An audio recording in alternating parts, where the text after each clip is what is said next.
Hello दोस्तों, आपका एक बार पुनः स्वागत है आपके अपने चैनल उर्जित जीएस एकेडमी में। दोस्तों, आज हम पढ़ने वाले हैं मध्य प्रदेश विश्वविद्यालय अधिनियम 1973।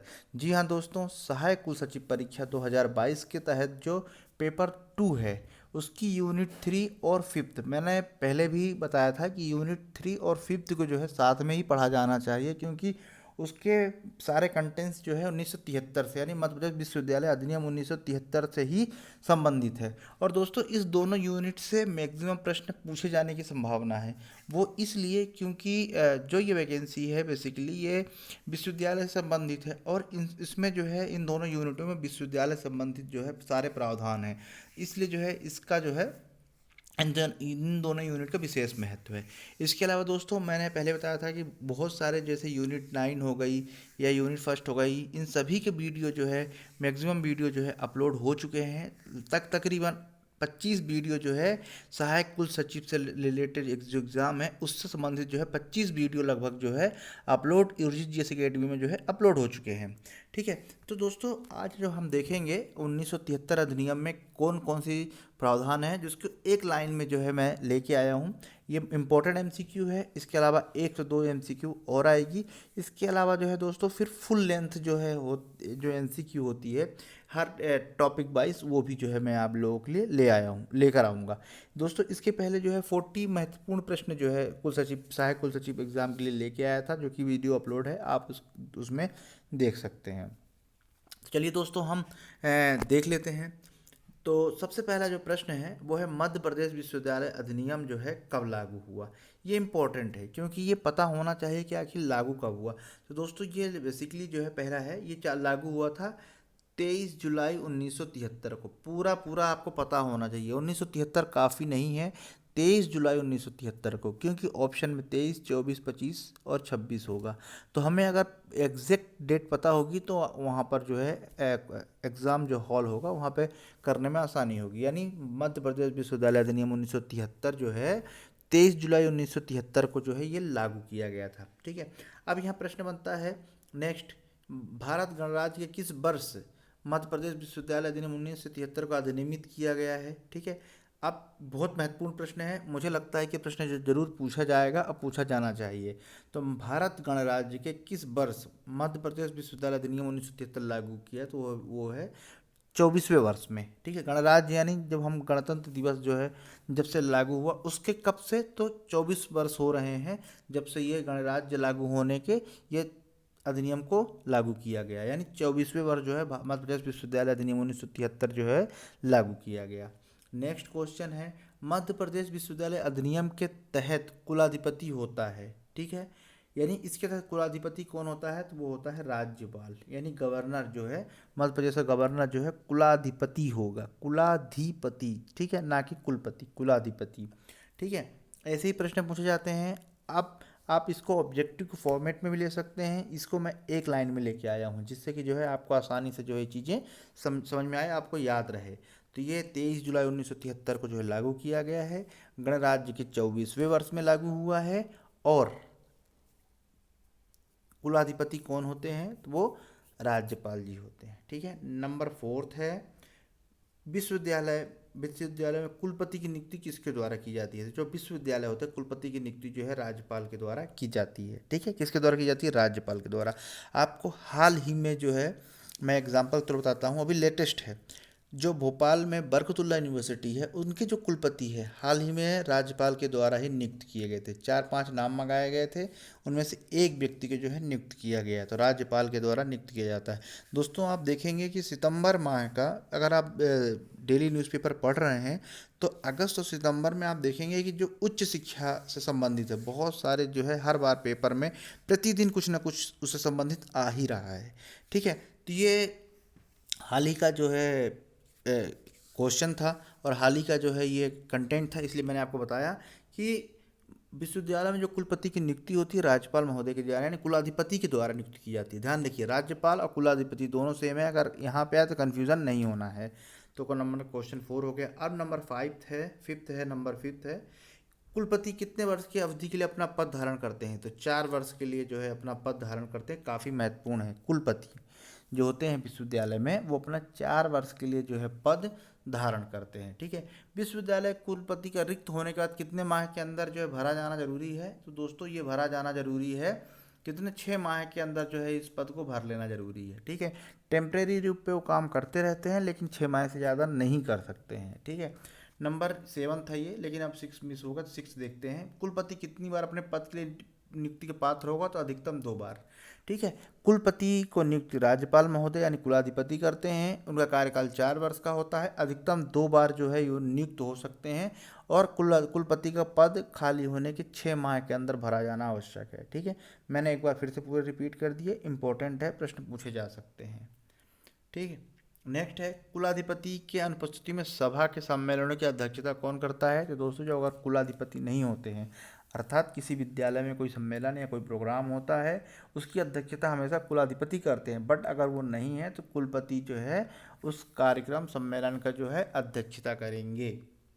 क्वेश्चन नंबर 9 है, कुलाधिपति कुलाधि सचिव की नियुक्ति किसके द्वारा की जाएगी? तो कार्य परिषद की सिफारिश पर कुलपति द्वारा की जाएगी। एक कार्य परिषद होती है, बहुत महत्वपूर्ण था, आप वीडियो जाके उर्जित जीएस अकेडमी में देख सकते हैं, पूरा बताया है मैंने कार्य परिषद के बारे में। तो कार्य परिषद की सिफारिश पर कुलपति के द्वारा जो है कुलाधि सचिव की नियुक्ति की जाती है। क्वेश्चन नंबर 10 है, राज्य विश्वविद्यालय सेवा में नियुक्त किए गए व्यक्तियों की भर्ती और उनकी सेवा शर्तों को विनियमित करने के लिए कौन नियम बना सकता है? तो राज्य सरकार।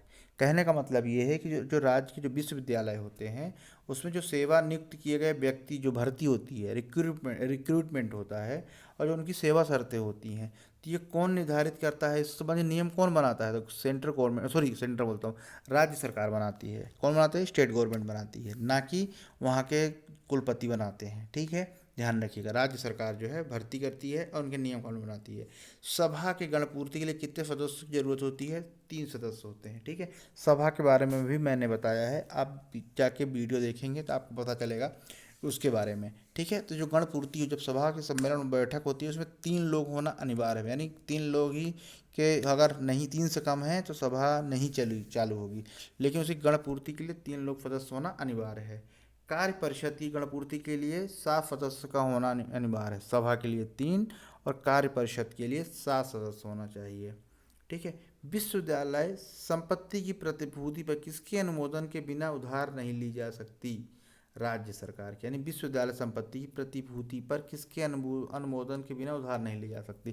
कहने का मतलब ये है यहाँ के विश्वविद्यालय कोई राशि बिना उधार, बिना राज्य सरकार के परमिशन के नहीं ले सकता है। नेक्स्ट 14 नंबर है, 13 था, 14 है, विश्वविद्यालय के लिए वित्त समिति का गठन किसके द्वारा की जाएगी? तो वित्त समिति का जो गठन है वो कुलाधिपति के द्वारा की जाएगी। ठीक है, ये ध्यान रखिएगा, कुलाधिपति के द्वारा जो है ये गठन किया जाएगा। 15 नंबर है, वित्त समिति के लिए गणपूर्ति। जो वित्त समिति है उसकी गणपूर्ति के लिए कितने सदस्यों की पूरी होगी? 3 सदस्यों का होना अनिवार्य है, जिसमें कुलाधिपति और 1 सदस्य का होना अनिवार्य है। 3 सदस्य चाहिए वित्त समिति के लिए। जो गणपूर्ति है 3 सदस्य जरूरी है, जिसमें से 3 में से 1 कुलपति और 1 अलग सदस्य का होना अनिवार्य है। ठीक है, ये लोग तो होना ही होना चाहिए, 3 में से ये 2 तो होना ही होना चाहिए। ठीक है, 16 नंबर है, विश्व विद्या परिषद के लिए कितने सदस्यों की गणपूर्ति आवश्यक है? तो 12। दोस्तों इसलिए बोल रहा हूँ क्योंकि इससे संबंधित प्रश्न पूछे जा चुके हैं, पूछे जाएंगे भी। ठीक, एक भी मिस नहीं होना चाहिए। ठीक, आप इसे चाहे तो नोट कर लें या इसको वीडियो को बार बार देख के जो है आप इसमें जो है याद रख सकते हैं। दोस्तों वीडियो को ज़्यादा से ज़्यादा शेयर करें, जिससे कि और जो स्टूडेंट तैयारी कर रहे हैं उन्हें उनके तक भी हुए MCQ मिले। क्योंकि दोस्तों जो पेपर 2 है सहायक कुल सचिव का, इसका सिलेबस नहीं आसानी से नहीं उपलब्ध है और ना ही मिल रहा है। ठीक है, तो इतनी मेहनत के बाद जब ये वीडियो बनाया जा रहा है तो इसका लाभ जो है और लोगों तक पहुँचना चाहिए, इसलिए जो है इसको ज़्यादा से ज़्यादा शेयर करें। और दोस्तों जो चैनल पे नए हैं तो जो है वीडियो को चैनल को सब्सक्राइब जरूर करें। ठीक है, बेल आइकन को प्रेस करें, और अगर आपकी कोई प्रतिक्रिया है, आप कोई कमेंट्स करना चाहते हैं, सुझाव देना चाहते हैं, वो भी जो है कमेंट्स बॉक्स में आप दे सकते हैं।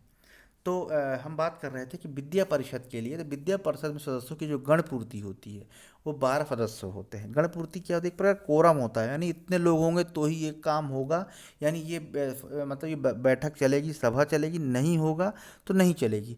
दोस्तों अक्सर ये चीज़ें हम संसद पार्लियामेंट में देखते हैं, लोकसभा में, राज्यसभा में कितने मेंबर हो तो गणपूर्ति के लिए हो, तो ये चीज़ें जो है यहाँ पर भी वो लागू होती है। तो विद्या परिषद के लिए 12 सदस्य होना चाहिए, वित्त समिति के लिए 3 होना चाहिए, सभा के लिए कितने होना चाहिए, सभा के लिए भी 3 होना चाहिए। ठीक है, ये चीज़ें ध्यान रखिए। अब कार्य परिषद के लिए 7 सदस्य होना चाहिए। 17 नंबर का प्रश्न है, अध्ययन बोर्ड का अध्यक्ष होता है विश्वविद्यालय का कुलपति। अध्ययन बोर्ड के लिए गणपूर्ति के लिए सदस्यों की संख्या 7 होनी चाहिए। ठीक है, तो उधर कार्य परिषद और अध्ययन बोर्ड दोनों में 7-7 होंगे। ठीक है, इसको ऐसे भी याद रख सकते हैं, एक दूसरे से कोरिलेट करके ही याद रखा जा सकता है। विद्या परिषद की वार्षिक रिपोर्ट किसे दी जाती है दोस्तों, मोस्ट आईएमपी क्वेश्चन है। 19 नंबर जो वार्षिक रिपोर्ट होता है वो राज्य सरकार को दी जाती है। ठीक है, मैं बहुत सारे जो है ऐसे मतलब संस्थाएं हैं जिनकी हर वर्ष प्रतिवर्ष जो है वार्षिक रिपोर्ट होती है। चाहे आप देख लें जितने आयोग हैं वो सब अपनी आयोग जो है वार्षिक रिपोर्ट देते हैं।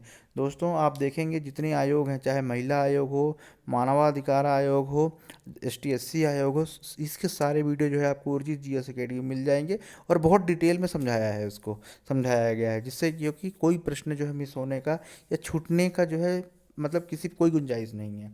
ठीक है, तो हम यहाँ बात कर रहे थे विश्वविद्यालय की जो वार्षिक रिपोर्ट है वो किसे दी जाती है। तो सर दोस्तों जो वार्षिक रिपोर्ट है विश्वविद्यालय की वो राज्य सरकार को दी जाती है। ठीक है, अब 20 नंबर का जो प्रश्न है, विश्वविद्यालय अधिनियम 1973 में कुल 12 अध्याय और 69 धाराएं हैं। ये इंपॉर्टेंट है, अध्याय 12 और जो धाराएं हैं वो कितनी, 69।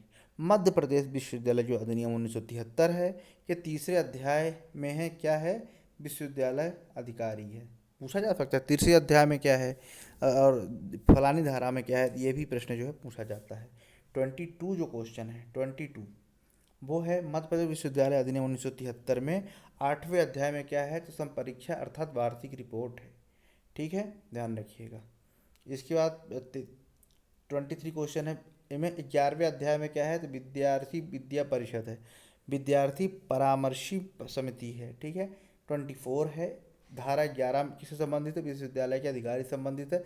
धारा 12 है, कुलाधिपति और उनकी शक्तियाँ, बहुत ये इंपॉर्टेंट है। 25 बहुत इंपॉर्टेंट है, जो 12 है कुलाधिपति और उनकी शक्तियाँ से संबंधित है, धारा 12। ठीक है, धारा जो है 12। 26 है, धारा 24 कार्य परिषद की शक्तियाँ एवं कर्तव्य से रिलेटेड है। 27 क्वेश्चन है वो रिलेटेड है धारा 24 विद्या परिषद से। ठीक है, 24 जो है विद्या परिषद से है। 20 धारा ये शायद रिपीट हो गया है, ये क्वेश्चन जो है रिपीट हुआ है, इसको आप हटा देंगे। नेक्स्ट है, तो दोस्तों ये 28 क्वेश्चन थे और आगे जो है और क्वेश्चन जो है MCQ तौर पे लाया जाएगा और आपकी बहुत ही अच्छी और मजबूत तैयारी जो है इसी के माध्यम से कराई जाएगी। दोस्तों पढ़ते रहिए, साथ ही साथ दोस्तों जो PEB, ठीक है, जो अभी जो व्यापम है उसके माध्यम से भी जो कुछ वैकेंसीज निकलती रहती हैं उसके बारे में भी जो है मैं नोटिफिकेशन और उसके बारे में चीज़ें डालता रहता हूँ। ठीक है, और सबसे इम्पोर्टेंट होता है किसी एग्ज़ाम के लिए कि उसके योग्यता और उसका सिलेबस, ये दो बहुत महत्वपूर्ण होता है। किसी भी एग्ज़ाम के लिए सिलेबस क्या है, हमें कितना पढ़ना है, और दूसरी बात क्या है कि हम क्या उस एग्ज़ाम के लिए फिट बैठ रहे हैं, यानी क्या हम योग्य हैं उस एग्ज़ाम के लिए, तो ये चीज़ बहुत महत्वपूर्ण होती है। तो दोस्तों पढ़ते रहिए, बहुत जल्द मैं अगला वीडियो अपलोड करूंगा सहायक कुल सचिव से रिलेटेड, और उम्मीद करता हूं आप लोगों के लिए पसंद आएगा। दोस्तों आप अपनी प्रतिक्रिया जरूर दें जिससे मुझे पता चलता रहे कि मुझे क्या इसमें और ऐड करना चाहिए। दोस्तों पढ़ते रहिए, नमस्कार।